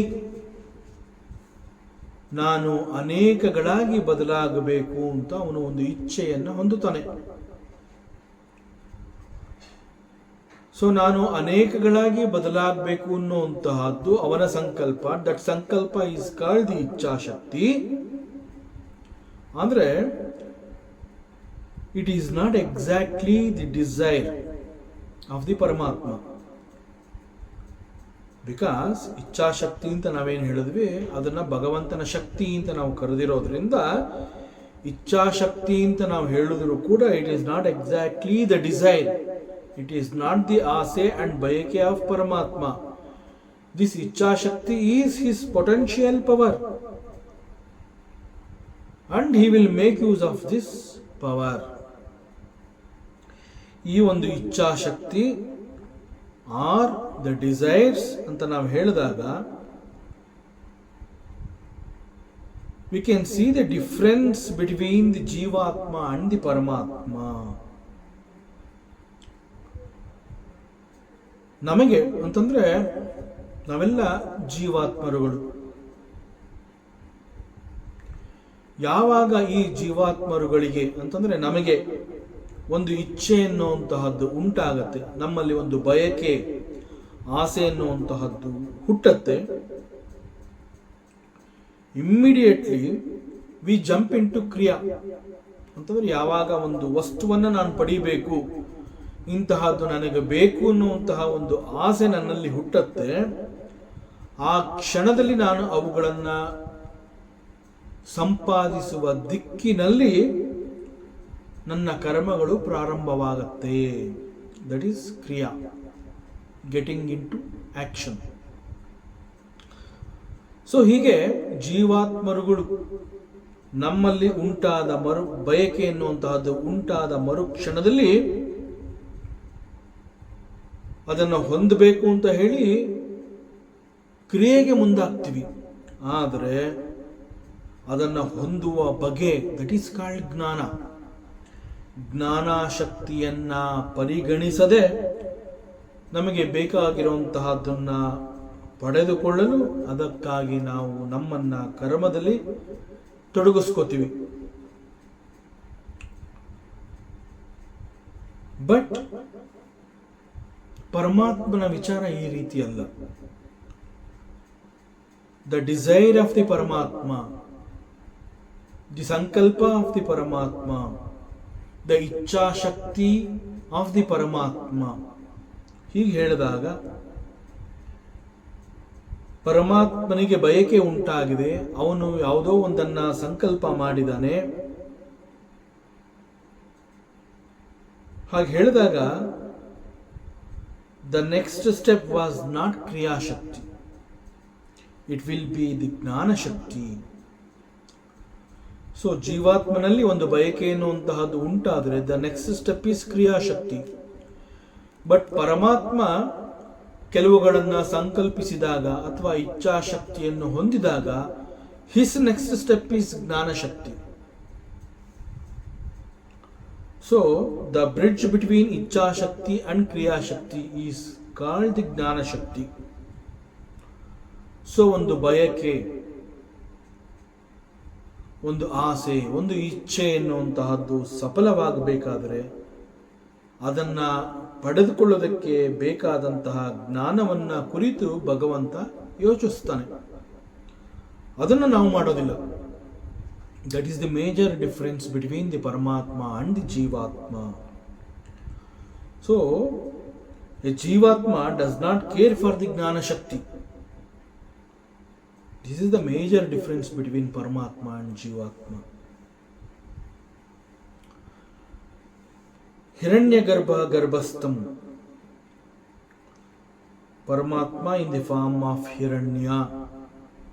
Hiranyagarbha ಗರ್ಭಸ್ಥಂ.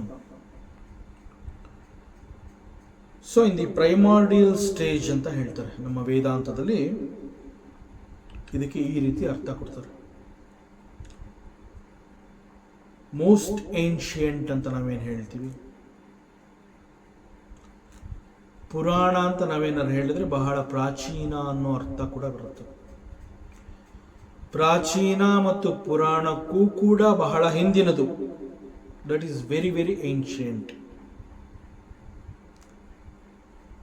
ಎಷ್ಟು ಮುಂಚಿನದು? ಎಕ್ಸಿಸ್ಟೆನ್ಸ್ ಅಂತ ನಾವು ಹೇಳ್ತೀವಿ, ಇರುವಿಕೆ ಅಂತ ಕರಿತೀವಿ. ಈ ಎಕ್ಸಿಸ್ಟೆನ್ಸ್ ಅನ್ನೋದಕ್ಕಿಂತ ಮುಂಚಿನ ಕಾಲ is called the ancient period R the primordial stage.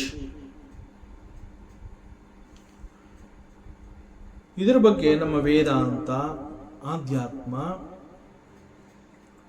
ಮತ್ತು ಫಿಲಾಸಫಿ ಏನು ಹೇಳುತ್ತೆ? ಉದಾಹರಣೆಗೆ ಅಮೃತಾನುಭವ ಅನ್ನುವಂತಹ ಒಂದು ಗ್ರಂಥದಲ್ಲಿ ಒಂದು ಕಡೆ ಇದರ ಬಗ್ಗೆ ಒಂದು ಉಲ್ಲೇಖ ಇದೆ. The ultimate reality before creation. ಹೆಚ್ಚು ಆಲೋಚನೆಯನ್ನು ಮಾಡುವಂತಹ ಸಂದರ್ಭ.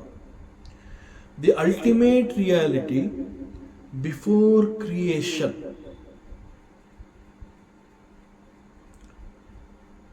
ನಮ್ಮ ಮನಸ್ಸನ್ನ ಬಹಳ ಸೂಕ್ಷ್ಮವಾಗಿ ಬಿಫೋರ್ ಕ್ರಿಯೇಷನ್ ಅಲ್ಲಿ what is the ultimate reality ಅನ್ನುವಂತಹ ಒಂದು ಯೋಚನೆಯನ್ನ, ಚಿಂತನೆಯನ್ನ, ಮೆಡಿಟೇಷನ್ ಅನ್ನ ನಾವು ಮಾಡಿದ್ರೆ, the ultimate reality means Brahman. So this Brahman before creation, ಸೃಷ್ಟಿಗಿಂತ ಮುಂಚಿನ ಬ್ರಹ್ಮನ ಇರುವಿಕೆಯನ್ನ ದಿ ಪ್ರೈಮಾರ್ಡಿಯಲ್ ಸ್ಟೇಜ್ ಅಂತ ನಮ್ಮ ವೇದಾಂತ ಹೇಳುತ್ತೆ.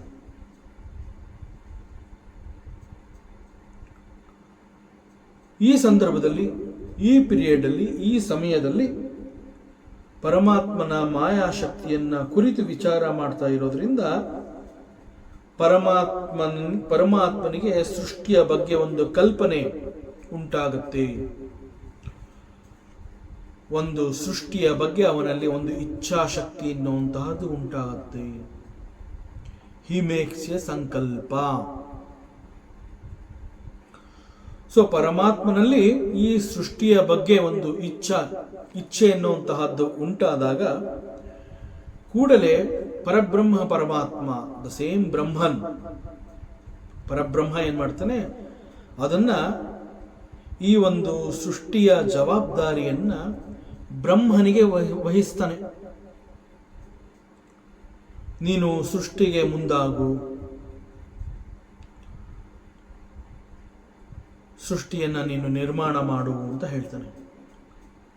ಅದರ ಜೊತೆಗೆ ಒಂದು ಸೂಕ್ಷ್ಮವನ್ನ ಕೂಡ ತಿಳಿಸ್ತಾನೆ. ಸೃಷ್ಟಿಯ ಕಾರ್ಯಕ್ಕೆ ಮುಂಚೆ, ಯಾಕೆಂತಂದ್ರೆ ಸೃಷ್ಟಿ ಅಂತ ಹೇಳಿದಾಗ ಅಲ್ಲಿ ಎಲ್ಲವೂ ಇರಬೇಕು. ಬಿಕಾಸ್ ಇಟ್ ಈಸ್ ನಾಟ್ ಜೀವ ಸೃಷ್ಟಿ, ಇಟ್ ಈಸ್ ಈಶ ಸೃಷ್ಟಿ. ಈಶ ಸೃಷ್ಟಿ ಅಂತ ಹೇಳಿದಾಗ ಅಲ್ಲಿ ಎಲ್ಲೂ ಕೂಡ ಲೋಪವಿಲ್ಲದಂತೆ ಸೃಷ್ಟಿಯ ನಿರ್ಮಾಣ ಆಗಬೇಕು. ಅಲ್ಲಿ ದೋಷ ಅನ್ನುವಂತಹದ್ದು, ಲೋಪ ಅನ್ನುವಂತಹದ್ದು ಉಂಟಾಗಬಾರ್ದು. ಪರಿಪೂರ್ಣವಾದ ಸೃಷ್ಟಿಯ ಜಗತ್ತು ನಿರ್ಮಾಣ ಆಗಬೇಕು ಅಂತಂದ್ರೆ ಬಹಳ ಜಾಣ್ಮೆ ಬೇಕು, ಬಹಳ ಬುದ್ಧಿವಂತಿಕೆ ಬೇಕು. ಅಲ್ಲಿ ಯಾವೊಂದು ಕೊರತೆ ಎನ್ನುವಂತಹದ್ದು ಕೂಡ ಉಂಟಾಗಬಾರ್ದು. ಬಿಕಾಸ್ ಕ್ರಿಯೇಷನ್ ಅಂತ ಮಾಡ್ತಾ ಇರೋದು ಯಾರು? ಭಗವಂತ. ಸೊ ಭಗವಂತ ತಪ್ಪು ಮಾಡೋ ಹಾಗಿಲ್ಲ. ಭಗವಂತನ ಕ್ರಿಯೇಷನ್ ನಲ್ಲಿ ಎಲ್ಲೂ ಕೂಡ ಲೋಪ ದೋಷ ಅನ್ನುವಂತಹದ್ದು ಉಂಟಾಗಬಾರದು. ಆದ್ರಿಂದ ದಿಸ್ ಬ್ರಹ್ಮನ್, ಪರಬ್ರಹ್ಮ ಪರಮಾತ್ಮ ಏನ್ ಮಾಡ್ತಾನೆ, ಬ್ರಹ್ಮನಿಗೆ ಸೃಷ್ಟಿಯ ಬಗ್ಗೆ ಸೃಷ್ಟಿಯ ನಿರ್ಮಾಣದ ಜವಾಬ್ದಾರಿಯನ್ನು ಕೊಟ್ಟು ಅವನು ಹೇಳ್ತಾನೆ, you create, but before you create the creation, ನೀನು ಹೇಗೆ ಸೃಷ್ಟಿಯನ್ನ ನಿರ್ಮಾಣ ಮಾಡಬೇಕು ಅನ್ನುವಂತಹ ಹೆಚ್ಚಿನ ವಿಚಾರಕ್ಕಾಗಿ ನೀನು ಜ್ಞಾನವನ್ನು ಸಂಪಾದನೆ ಮಾಡಬೇಕಾಗತ್ತೆ. ಆ ಜ್ಞಾನಕ್ಕಾಗಿ ಯು ಡೂ ತಪಸ್ಯ. ನಂತರ ಬ್ರಹ್ಮ ಏನ್ ಮಾಡ್ತಾನೆ, the creator, he did a great tapasya. ಅವನ ತಪಸ್ಸಿನ ಪರಿಣಾಮದಿಂದ the knowledge got revealed unto him. ತಪಸ್ಸಿನ ಕಾರಣದಿಂದ ಸೃಷ್ಟಿಯ ಬಗೆಗಿನ ಜ್ಞಾನ, ಸೃಷ್ಟಿಯನ್ನ ಹೇಗೆ ಮಾಡಬೇಕು ಅನ್ನುವಂತಹ ಜ್ಞಾನ ಅವನ ದಿವ್ಯ ದೃಷ್ಟಿಗೆ ಸಿಗತ್ತೆ. ಇದೇ ಜ್ಞಾನವನ್ನ ಬ್ರಹ್ಮ ಮುಂದೆ ತನ್ನ ಪುತ್ರರಿಗೆ ಅಂತಂದ್ರೆ ಸನಕಾದಿಗಳಿಗೆ ಕೊಡ್ತಾನೆ. But he gave it in the form of Veda mantra. ಅವನಿಗೆ ಸಿಕ್ಕ ಜ್ಞಾನದಿಂದ ಮುಂದೆ ಅವನು ಸೃಷ್ಟಿಯ ನಿರ್ಮಾಣಕ್ಕೆ ಮುಂದಾಗ್ತಾನೆ. So he started expanding the universe. ಒಬ್ಬನೇ ಒಬ್ಬನಾಗಿದ್ದ ಪರಮಾತ್ಮ ಅವನು ತನ್ನಲ್ಲಿ ಅನೇಕಗಳು ಉಂಟಾಗುವಂತೆ ಮಾಡ್ತಾನೆ. ಸೊ ದಿಸ್ ಇಚ್ಛಾಶಕ್ತಿ, ನಂತರದಲ್ಲಿ ಜ್ಞಾನಶಕ್ತಿ and ಕ್ರಿಯಾಶಕ್ತಿ put together is called the Maya Shakti of the ಪರಮಾತ್ಮ. ಇದು ಮಾಯಾಶಕ್ತಿ ಅಂತ ಹೇಳಿದಾಗ ಕೆಲವು ಅನುಭವಿಗಳ ಪ್ರಕಾರ ದಿಸ್ ಇಸ್ ಒನ್ ವರ್ಷನ್. ಇದೇ ಮಾಯಾಶಕ್ತಿಯನ್ನ ಕುರಿತು ಮತ್ತೊಂದು ರೀತಿಯಲ್ಲಿ ಕೂಡ ತಿಳಿದವರು ಹೇಳ್ತಾರೆ, ಪರಮಾತ್ಮನನ್ನ ಗುಣಾತೀತ ಅಂತ ಕರೀತಾರೆ. ಭಗವಂತ ಅಂತ ಹೇಳಿದಾಗ ಹೀ ಈಸ್ ಗುಣಾತೀತ ಅಂತ ಹೇಳ್ತೀವಿ ನಾವು. ಗುಣಾತೀತ ಅಂತಂದ್ರೇನು? ಒಂದು, he has got complete control over the 3 gunas ಅನ್ನುವ ಒಂದು ಅರ್ಥ, ಮತ್ತು 3 ಗುಣಗಳನ್ನು ದಾಟಿ ಮುಂದೆ ಹೋಗಿರೋವನು ಭಗವಂತ, ಈ ಅರ್ಥ ಕೂಡ ಬರುತ್ತೆ. ದ 3 ಗುಣಾಸ್ ಅಂತ ಹೇಳಿದ್ರೆ ಸಾತ್ವಿಕ, ರಾಜಸಿಕ ಅಂಡ್ ತಾಮಸಿಕ ಗುಣಗಳನ್ನು ಕುರಿತು ಹೇಳಿರುವಂತಹದ್ದು. ಒನ್ಸ್ ಅಗೇನ್ ಜೀವಾತ್ಮ ಅಂತ ಹೇಳಿದಾಗ ನಮ್ಮ ದಿನಚರಿಯನ್ನು ನಾವು ಅಭ್ಯಾಸ ಮಾಡಿದ್ರೆ ನಮ್ಮ ದಿನ ಪ್ರಾರಂಭ ಆಗುವಂತಹದ್ದೇ ಸಾತ್ವಿಕದಿಂದ ಪ್ರಾರಂಭ ಆಗುತ್ತೆ, ಪ್ರೊವೈಡೆಡ್ ನಮ್ಮದು ಅವಸ್ಥೆ ನಾರ್ಮಲ್ ಆಗಿರಬೇಕು. ದಟ್ ಮೀನ್ಸ್ ಒಂದು ಸುಖವಾದ ನಿದ್ರೆಯ ಅನುಭವ ಆದಾಗ ಮನಸ್ಸು ಬಹಳ ಶಾಂತವಾಗಿರುತ್ತೆ. ಮನಸ್ಸು ಶಾಂತವಾಗಿದೆ ಅಂತಂದ್ರೆ ಅದು ತನ್ನ ಸ್ಥಿರತೆಯನ್ನು ಕಾಯ್ದುಕೊಂಡಿದೆ. ಮನಸ್ಸು ಮತ್ತೆ ಪ್ರಪಂಚಕ್ಕೆ ನುಗ್ಗಿಲ್ಲ, ಆಗಷ್ಟೇ ನಿದ್ರೆಯಿಂದ ಎಚ್ಚರವಾಗಿದೆ. ನಿಧಾನವಾಗಿ ಅದು ತನ್ನನ್ನು ದೇಹದೊಂದಿಗೆ ಮನಸ್ಸಿನೊಂದಿಗೆ ಗುರುತಿಸ್ಕೊಳ್ತಾ ಇರುವಂತಹ ಒಂದು ಸಂದರ್ಭ. ಮೈಂಡ್ ಬಹಳ ಕಾಮ್ ಆಗಿದೆ ಅಂತ ಹೇಳಿದಾಗ ಶಾಂತವಾದ ಮನಸ್ಸು ಅಂತ ಹೇಳ್ತೀವಿ. ದಿಸ್ ಶಾಂತವಾದ ಮನಸ್ಸಿಗೆ ಕಾರಣ ಈ ಸಾತ್ವಿಕ ಗುಣ. ಪ್ರಾರಂಭದಲ್ಲಿ ಹೀಗೆ ಮನಸ್ಸು ಶಾಂತವಾಗಿದ್ರಿಂದ we start the day with sattvika guna. ಸಮಯ ಹೋಗ್ತಾ ಹೋಗ್ತಾ the same mind picks up the rajasika. ಯಾಕೆ ಅಂತಂದ್ರೆ ಎದ್ದ ಕೂಡಲೇ ಅದು ಮೊದಲು ನಾನು ಅನ್ನುವ ಪ್ರಜ್ಞೆಯೊಂದಿಗೆ ಎಚ್ಚರಕೊಂಡು, ನಾನು ಅಂತಂದ್ರೆ ಇದು ನನ್ನ ದೇಹ ಮತ್ತು ಮನಸ್ಸು, ಇದು ನಾನು ಅಂತ ಗುರುತಿಸ್ಕೊಳ್ಳುತ್ತೆ. ಆಮೇಲೆ ಏನ್ ಮಾಡುತ್ತೆ, ಅದೇ ನಾನು ತನಗೆ ಸಂಬಂಧಪಟ್ಟಿರುವಂತಹ ಎಲ್ಲವನ್ನ ಒಂದೊಂದಾಗಿ ಜ್ಞಾಪಿಸ್ಕೊಳ್ಳುತ್ತೆ. ಇದು ನನ್ನ ಮನೆ,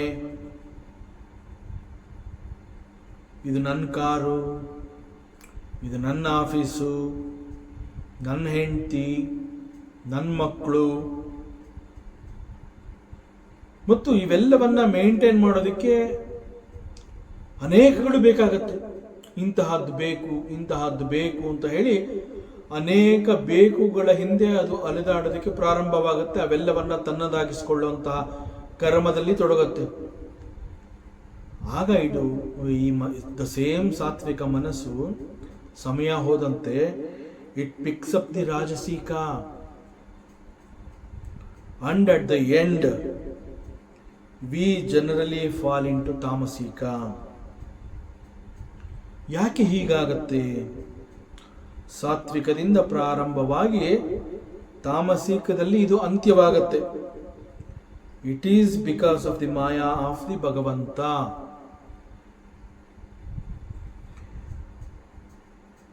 ಜೀವಾತ್ಮ ಅಂತ ಹೇಳಿ ನಾವು 3 ಗುಣಗಳನ್ನು ಹೊಂದಿರ್ತೀವಿ.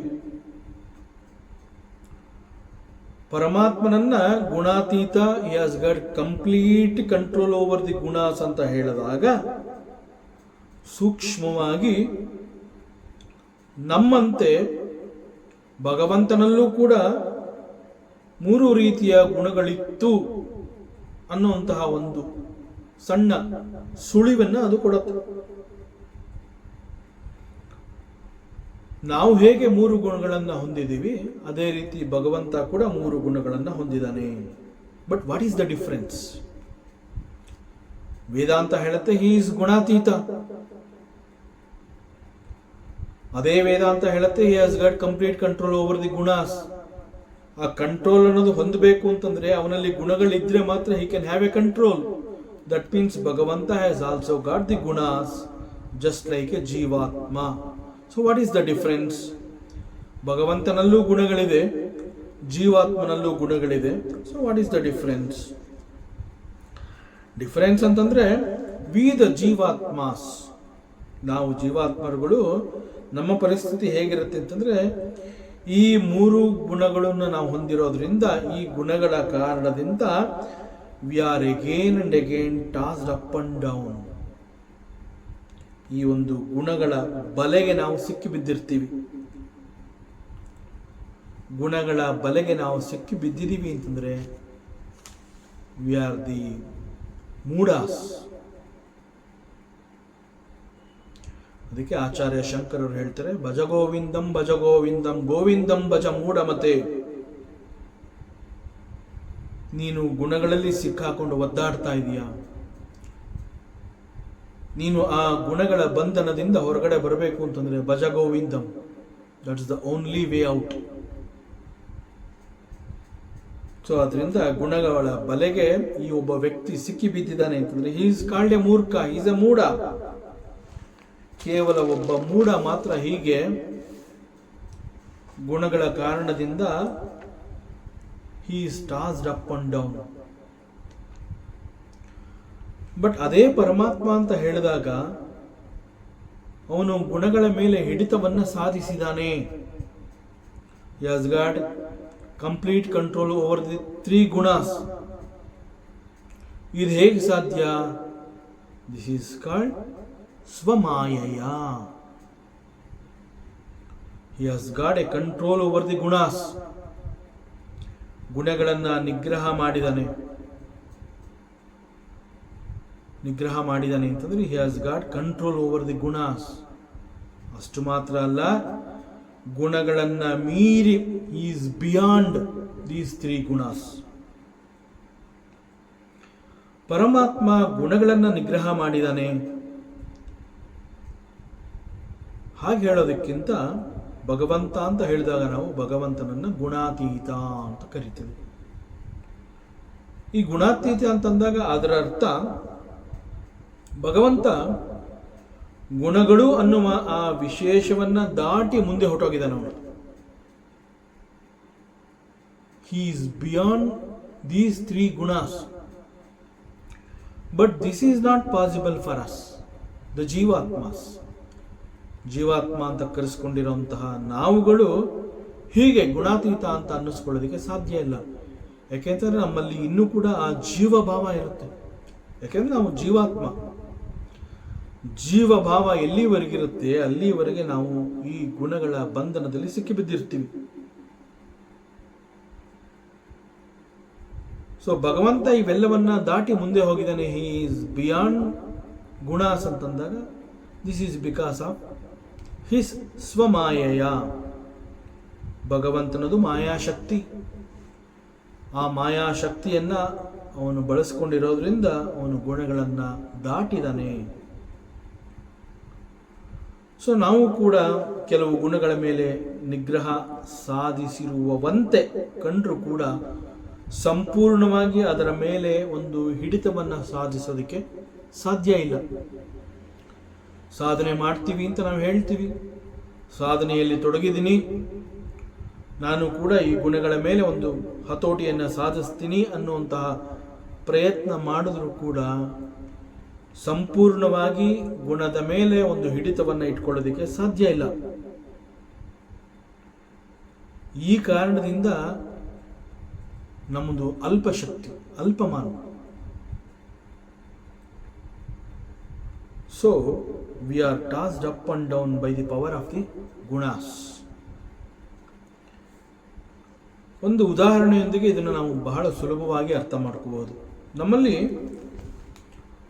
ಸಾತ್ವಿಕ ಗುಣದ ಪ್ರಭಾವ ಉಂಟಾದಾಗ ನಾವೇನು ಮಾಡ್ತೀವಿ ಅಂತಂದರೆ, ಅನೇಕ ಒಳ್ಳೊಳ್ಳೆ ಕೆಲಸಗಳಿಗೆ, ಒಳ್ಳೊಳ್ಳೆ ಥಾಟ್ಸ್ಗಳಿಗೆ ಮುಂದಾಗ್ತೀವಿ. ನಮ್ಮಲ್ಲಿ ಒಳ್ಳೊಳ್ಳೆ ಆಲೋಚನೆಗಳು ಬರುತ್ತೆ. ಒಳ್ಳೆ ಕೆಲಸ ಮಾಡಬೇಕು, ಕೈಲಾಗದ 4 ಜನಕ್ಕೆ ಏನಾದರೂ ಒಂದು ಮಾಡಿಕೊಡ್ಬೇಕು, ಮತ್ತು ಒಂದು ಸೊಸೈಟಿ, ಒಂದು ಸಮಾಜಕ್ಕೆ ಏನಾದರೂ ಒಂದು ಕಾಂಟ್ರಿಬ್ಯೂಟ್ ಮಾಡಬೇಕು. ಇಂತಹ ಆಲೋಚನೆ ನಮ್ಮಲ್ಲಿ ಯಾಕೆ ಹುಟ್ಟತ್ತೆ ಅಂತಂದರೆ ಆ ಸಮಯದಲ್ಲಿ ಆ ಸಂದರ್ಭದಲ್ಲಿ ಸಾತ್ವಿಕ ಗುಣದ ಪ್ರಭಾವ ನಮ್ಮ ಮೇಲೆ, ಅದರ ಪರಿಣಾಮದಿಂದ ಇಂತಹ ಆಲೋಚನೆಗಳು ನಮ್ಮಲ್ಲಿ ಹುಟ್ಟತ್ತೆ. ಹೀಗೆ ನಮ್ಮ ಆಲೋಚನೆಯ ಒಂದು ಹಂತಕ್ಕೆ ಬಂದು ನಮ್ಮನ್ನ ಅದು ಪ್ರಚೋದಿಸುವುದಕ್ಕಿಂತ ಮುಂಚೆ ಅಂತಂದ್ರೆ ನಾವೇನು ಒಂದು ಆಲೋಚನೆ, ಏನೋ ಒಂದು ಒಳ್ಳೆ ಕಾರ್ಯ ಮಾಡಬೇಕು, ಇಂತಹದ್ದನ್ನ ಇಂತಹವರಿಗೆ ಕೊಡಬೇಕು ಅನ್ನುವಂತಹ ಆ ಆಲೋಚನೆಯ ಹಿಂದೆ ಹೋಗಿ ಅದನ್ನ ಗಟ್ಟಿ ಮಾಡ್ಕೋಬೇಕು ಅನ್ನುವುದಕ್ಕಿಂತ ಮುಂಚೆನೆ ಮತ್ತೆ ಮಾಡಿದ್ರಾಯ್ತು, ಈಗೇನು ಅವಸರ. ಜೊತೆಗೆ ಹೀಗೆ ಮಾಡೋದ್ರಿಂದ ನನಗೇನು ಬೆನಿಫಿಟ್ಟು? ಸೊ ಇಂಥ ಆಲೋಚನೆ ಕೂಡ ದ ಸೇಮ್ ಮೈಂಡ್, ಯಾವ ಒಂದು ಸಾತ್ವಿಕ ಗುಣದ ಪ್ರಭಾವದಿಂದ ಒಂದು ಒಳ್ಳೆಯ ಆಲೋಚನೆ ನಮ್ಮಲ್ಲಿ ಹುಟ್ಟಿತು, in the same mind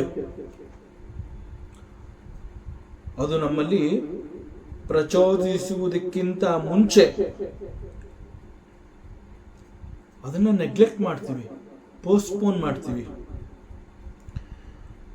because ಸಾತ್ವಿಕ ಥಾಟ್ಸ್, ಒಳ್ಳೇದು ಮಾಡಬೇಕು ಅಂತ ಏನು ಯೋಚಿಸಿರ್ತೀವಿ, ದ ಸೇಮ್ ಸಾತ್ವಿಕ ಥಾಟ್ ನಮ್ಮಲ್ಲಿ ಹೆಚ್ಚು ಹೊತ್ತು ನಿಲ್ಲೋದಿಲ್ಲ. ಅದು ಎಷ್ಟು ಬೇಗ ನಮ್ಮನ್ನು ಪ್ರಚೋದನೆ ಮಾಡುತ್ತೆ, ಅಷ್ಟೇ ಬೇಗ ನಮ್ಮನ್ನು ಅಧಮತ್ತೆ. This is how we are tossed up and down. ಆದರೆ ಭಗವಂತನದು ಅಂತ ಹೇಳಿದಾಗ, ಅವನ ಸಂಕಲ್ಪ ಶಕ್ತಿ ಅಂತ ಹೇಳಿದಾಗ, ಅವನಲ್ಲಿ ಒಂದು ಇಚ್ಛಾಶಕ್ತಿ ಎನ್ನುವಂತಹದ್ದು ಉಂಟಾದ ಮರುಕ್ಷಣದಲ್ಲಿ ಜ್ಞಾನಶಕ್ತಿಯನ್ನ ಮುಂದೆ ಇಟ್ಕೊಂಡು ಆ ನಂತರದಲ್ಲಿ ಕ್ರಿಯಾಶಕ್ತಿಗೆ ಮುಂದಾಗ್ತಾನೆ. ಹೀಗೆ ಮೂರೂ ಶಕ್ತಿಗಳನ್ನು ಒಗ್ಗೂಡಿಸಿ ತನ್ನ ಸಂಕಲ್ಪ ಪ್ರಕಟವಾಗುವಂತೆ ಮಾಡ್ತಾನಲ್ಲ, ದಟ್ ಈಸ್ ಕಾಲ್ಡ್ ದಿ ಮಾಯಾಶಕ್ತಿ. ಮತ್ತಷ್ಟು ವಿಚಾರಗಳಿದೆ, ಮುಂದಿನ ಅವಕಾಶದಲ್ಲಿ ಮತ್ತೆ ಮುಂದುವರಿಸೋಣ. ಓಂ ಪೂರ್ಣಮದಃ ಪೂರ್ಣಮಿದಂ ಪೂರ್ಣಾತ್ ಪೂರ್ಣಮುದಚ್ಯತೆ ಪೂರ್ಣಸ್ಯ ಪೂರ್ಣಮಾದಾಯ ಪೂರ್ಣಮೇವಾವಶಿಷ್ಯತೆ. ಓಂ ಶಾಂತಿ ಶಾಂತಿ ಶಾಂತಿ. ಹರಿ ಓಂ. ಶ್ರೀ ಗುರುಭ್ಯೋ ನಮಃ. ಹರಿ ಓಂ. ಈ ದಿನದ ಪ್ರವಚನ ಸೇವೆಯನ್ನು ಪರಮಾತ್ಮ ಶ್ರೀಕೃಷ್ಣನ ಪಾದಚರಣಗಳಲ್ಲಿ ಅತ್ಯಂತ ಭಕ್ತಿಯಿಂದ ಶ್ರದ್ಧೆಯಿಂದ ಅರ್ಪಿಸೋಣ. ಶ್ರೀಕೃಷ್ಣಾರ್ಪಣಮಸ್ತು.